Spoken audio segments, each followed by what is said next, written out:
All right, I think this is the last one for now, but I'm sure you'll be getting more from me.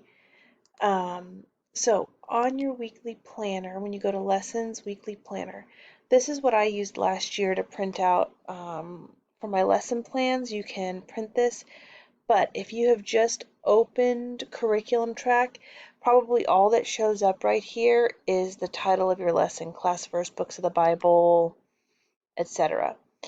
Um, and so then when you go to PDF print, all that's going to show for printing is just the title of the lesson, and that's not very helpful if you want to use this for your lesson plans. So where you can pick how much or how little you want to see here is going to be down at the bottom.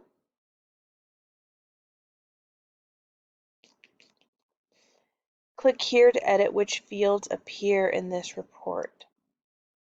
So that's it's always going to have lesson name. You can decide if you want to see what unit it's in, if you want to see the TEKS you're covering or not, if you want to see any attachments, any lesson attachments.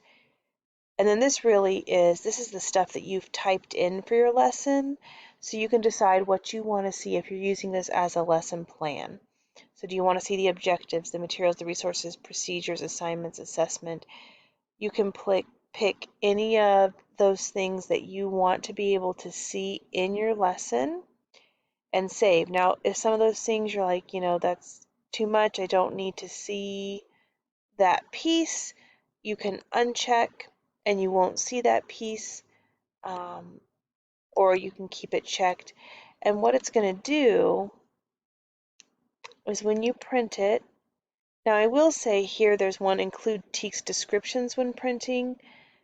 That's going to make huge lesson plans because it puts the whole TEK in there, not just the TEK number. My suggestion would be not to use that, but if you like to read the whole TEK, you're welcome to.